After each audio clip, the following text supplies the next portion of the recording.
สวัสดีเนาะทุกคนเนาะมาพบสองหนุ่มน้อยบรรดาเช่นเก่าเช่นเคยทุกคนตามเก่าตามเคยเนาะก็อยู่กับธรรมชาติบ้านเฮาคือเก่าทุกคนคือมาอยู่สวนแตงคือเก่าเนาะก็อากาศตอนเช้าเนาะทุกคนเย็นสบายอยู่เนาะแต่ว่าถ้าตอนบ่ายๆมาก็ถือว่าร้อนเนาะเพราะว่าเฮาก็ฮู้กันดีเนาะว่าช่วงนี้มันเป็นช่วงที่เดือน 5เนาะทุกคนช่วงยามแล้งเนาะยามร้อนอากาศก็ร้อนๆเนาะก็หนุ่มน้อยก็มาเรียบเบิงสวนแตงคือเก่าทุกคนตอนเช้ามาก็ถือว่าเป็นกิจประจำวันตื่นเช้ามาก็ได้มาเรียบเบิงเนาะก็บางมือหนุ่มน้อยก็มาเฝ้าเลยหมดมือแล้วก็กลับตอนค่ำเลยทุกคนเดี๋ยวออกมาอดพ้นแล้วก็เริ่มดอกแล้วก็เริ่มมานอนเนาะทุกคนเริ่มมานอนอยู่พี่เลยสบายเนาะเดี๋ยวนี้ก็ยังกลับไปนอนเฮือนอยู่แต่บ่ไกลเนาะทุกคนเดี๋ยวนี้ก็ตอนเช้านะมาเรียบเบิงก็คือลักที่เฮาปักมือนั้นทุกคนอันนี้ก็คือลักที่เฮาปักมือนั้นเนาะปักหลักเดี๋ยวนี้เริ่มใหญ่ขึ้นแล้วทุกคนเฮาสังเกตเบิงเฮาอยู่ไกลๆนี่เขาจะเห็นเป็นต้นมักแตงขึ้นมาเต็มหมดเลยเนาะเริ่มแตกใบไล่ใบแล้วทุกคนเพราะว่ามักแตงกว่านี้จะยาวไวเนาะทุกคนอันนี้เป็นลักที่เฮามาเฮ็ดมือนั้นเนาะเพราะว่ามือวานนี้เป็นมือที่มัดแขนเนาะมือสู่ขวัญปีใหม่ลาวเนาะตอนรับปีใหม่ก็ตามที่12ของ14บ้านเฮาทุกคนก็เฮามัดแขนแล้วก็บ่ได้มาเฮ็ดเนาะได้พักเนาะเมื่อวานก็เลยบ่แล้วเทื่อเรื่องปักหลักเนาะปักหลักเกียมขึ้นหางก็ได้อยู่ประมาณล็อกเครื่องทุกคนล็อกเครื่องนะอย่างอีกประมาณเครื่องนึงแล้วเครื่องนึงทุกคนอันนี้นี่เขาเลี้ยวไปเครื่องนึงนะปักหลักแบบนี้เนาะทุกคนเกียมขึ้นหางอันนี้ก็มักแตงก็ถือว่าใหญ่แล้วนะยังแต่ทางเนื้อพี่น้องทุกคนที่เขาบ่ได้ปักหลักเถอะตอนเช้าเนาะเถอเป็นขึ้นก็ถือว่าสูงพอสมควรทุกคนอันนี้เนาะเริ่มที่จะใหญ่เยอะมักแตงบางกกนี่ก็ถือว่าใหญ่ขึ้นไวแต่บางกกนี้อาจจะค่อนข้างที่จะช้านิดนึงก็แล้วแต่เนาะเพราะว่าแต่ละต้นแต่ละกกนี่อาจจะบ่คือกันทุกคนก็คล้ายๆคือคนเฮานี่แหละทุกคนให้คือกันก็บ่คือเนาะก็อันนี้มาเรียบเบิ่งตอนเช้านะเพราะว่าเราต้องมาเรียบเบิ่งทุกเช้าเราต้องมาเบิ่งเกี่ยวกับสัตว์ชาววาซิงเนาะทุกคนบอกว่าจะเป็นแมงไม้เนาะทุกชนิดโตแบะบ่ควายงัวควายเนาะเพราะว่าบ้านเฮานี้เลี้ยงงัวเลี้ยงควายแด้เนาะเลี้ยงสัตว์หลายชนิดเนาะทุกคนแล้วก็มาเบิ่งแมงไม้แมงบงเนาะว่ามันกัดบ่สิเนี่ยเราเฮ็ดได้รักษามันเนาะอันนี้อันนี้อันนี้นี่มันน่าจะมีเป็นแมงไม้เนาะทุกคนกัดนี่เอาเบิ่งใบนี่มันจะเรื่องเลยกลมมักแตงเลยถ้าโตบ่ทึกแมงไม้กัดเนี่ยมันจะเคี้ยวแบบนี้เนาะงามตัวนี้ออกเรื่องแล้วทุกคนเลยมีลายกกอยู่ที่สังเกตเห็นนะว่ามีแมงไม้กัดเริ่มใหญ่ขึ้นเดี๋ยวเราสังเกตเบิ่งจะแตกใบขึ้นมาเรื่อยๆทุกคนเริ่มใหญ่ขึ้นเรื่อยๆนะก็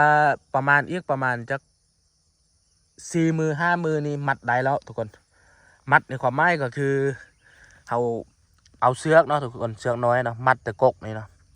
แล้วก็ขึ้นเมื่อเกาะใส่เครื่องกลางตัวนี้ขึ้นเมื่อ5ตัวเทิงเนาะแล้วก็ให้อันกกมาแตงนั้นไต่ขึ้นถ้าเดี๋ยวมันจะมีกระบวนการไปเรื่อยๆเนาะวิธีการเฮ็ดไปเรื่อยๆเดี๋ยวนี้ยังบ่แล้วเถื่อเดี๋ยวหนุ่มน้อยจะอัปเดตสถานการณ์และการเฮ็ดเนาะให้ทุกคนได้เบิ่งเรื่อยๆว่าต้องเฮ็ดแนวได้แด่เนาะวิธีการมัดเดี๋ยวนี้ก็ถือว่ามาฮอตเครื่องกลางๆแล้วเนาะคนเครื่องกลางมาแล้วมาเริ่มที่จะปักหลักขึ้นห่างในถือว่าได้เครื่องกลางแล้วได้เครื่องนึงแล้วอย่างทางนี้เนาะอย่างบ่ได้ปักหลักแต่ว่ากลมมักแตงนี่เริ่มสูงเริ่มยาวแล้วทุกคนคือแบบนี้เนาะถ้าเราปล่อยให้มันใหญ่ขึ้นกว่านี้ไล่เดียวมันจะล้มทุกคนมันยาวไล่มันจะล้มคือเดี๋ยวนี้เริ่มใหญ่เริ่มสูงแล้วเดี๋ยวเราจะได้มือนี้เนาะน่าจะเป็นมือนี้เนาะมาปักหลักแล้วก็มัดติดกันแบบนี้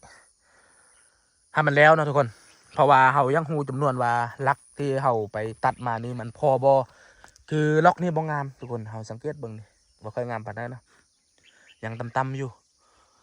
เขาจะมาไล่ลักเนาะว่าลักที่เราไปตัดมานั้นพอบอถ้าเอาใส่หมดล็อกเนาะ ถ้าพอนี่ก็ถือว่าบ่ได้ไปตัดถ้าว่าบ่พอที่ได้ไปตัดเพิ่มเนาะมันจะต้องได้ใช้เวลาเขาจึงว่าเล็งที่จะปักหลักก่อนให้มันแล้วก่อนว่านี่น่าจะเป็นมือนี้เนาะเพราะว่ามืออื่นคือที่หนุ่มน้อยเว้าไปเนาะตามฮี12ของ14บ้านเฮาเนาะประเพณีบ้านเฮาคือบุญปีใหม่ลาวเป็นมือที่เฮามัดแขนเนาะสู่ขวัญมือหวานนี่เป็นครอบครัวเนาะพอดีครอบครัวเฮาบ่ว่าจะไปเฮ็ดเวียกต่างบ้านต่างเมืองเนาะบางทีลูกหลานเฮามากินข้าวสามัคคีปีใหม่เนาะมาลิ้นบานยามพ่อยามแม่ก็มากินข้าวสามัคคีแล้วก็มัดแขนสู่ขวัญปีใหม่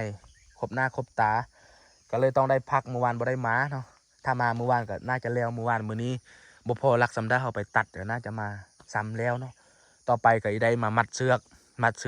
ตามที่หนุ่มน้อยว่าเนาะเครื่องกลางแล้วก็ทางถึงก็น่าจะสำเร็จแล้วก็มีแต่ถ้ามัดกบมักแต่อย่างเดียวเนาะแต่ว่าคือว่าแล้วเขาต้องได้พักเนาะกับบรรยากาศตอนเช้าเนาะ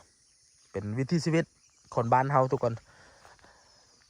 ก็หนุ่มน้อยก็มาแบบนี้ทุกมื้อเนาะอัปเดตสถานการณ์แบบนี้อัปเดตทุกมื้อให้ทุกคนเบิ่งเนาะวิธีในการเฮาเฮ็ดเป็นชาวสวนเฮาเฮ็ดปลูกผักปลูกมีนี่แหละทุกคนแต่ละคนอาจจะเฮ็ดบ่คือกันเนาะแต่ว่าบางคนนี้ถ้าเบิ่งข้อหนุ่มน้อยนี่ปรับเปลี่ยนเอาไปนำใช้ก็ได้เนาะเอาไปปลูกเองเลยก็ได้เฮ็ดตามวิธีหรือว่าคนใดอยากฮู้ตัวใดแล้วก็คอมเมนต์มาก็ได้เนาะบางทีอาจจะอัดเป็นวิดีโอแนะนำบางทีอาจจะเป็นการพิมพ์เนาะพิมพ์ตอบเลยมันง่ายเนาะทุกคนสมัยเดี๋ยวนี้โซเชียลเนาะคนใดอยากฮู้อันใดแล้วก็สามารถมาแลกเปลี่ยนความคิดความเห็นนำกันได้เนาะคอมเมนต์ได้ทุกคนคอมเมนต์ได้เนาะแลกเปลี่ยนกันเนาะคืออันนี้เป็นทางที่เขาจงไว้เรียนระบบน้ำเนาะทุกคนนี่เขาจงกว้างๆแบบนี้เลยเขายางสะดวกเพราะว่าแรกๆนี่เขาเบิ้งคือว่ากว้างเนาะเดียวนี้ก็มักแตงมันใหญ่ขึ้นนี่มันเริ่มที่จะแคบลงเนาะคืออันนี้เขาจะจงกว้างเพื่อที่จะสะดวกในการยางเรียบแบบนี้คือนี้คือกันเนาะเนี่ยเป็นแถวไปแบบนี้เนาะไปแบบนี้เรื่อยๆเนี่ยเป็นแถวไปแบบนี้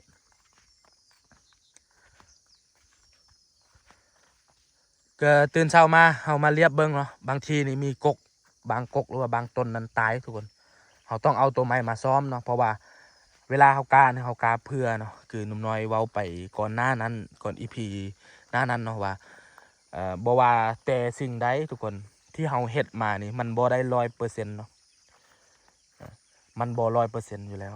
เขาต้องเพื่อไว้เนาะบ่ว่าเขาเห็นยังก็ดีเนาะเขาต้องเพื่อไว้ทุกอย่างแบบว่าเขาปลูกแบบนี้นี่เขาปลูกกกไม้กกต้อแบบนี้คือกันมันจะขึ้น100%นี้บ่มีแหละคนได้เฮ็ดส่วนนี่จะฮู้ดีเนาะบ่มีสิ่งใดที่มันจะ100%เขาเห็นยังนี่เขาต้องได้เพื่อไว้หมดเขาต้องได้คิดไล่ต้องได้เพื่อไว้หมดเนาะเพราะว่าคือหนุ่มน้อยนี่จะไล่ทุกว่าเขาปลูกนี่ทึกจักตนเลยคือเขาปักหลักนี่เขาก็ไล่คือกันแต่ว่าถ้ามันงามนี่ก็ตัวนี้ก็ห้องหับบ่ค่อยได้ปานได้เลยทุกคนถ้ามันงามนี่มากเป็นไร่เลยแต่ว่าอันนี้เขาเฮ็ดแบบเครื่องกลางๆเนาะอันปักหลักเนี่ยเขาเฮ็ดเครื่องกลางจะ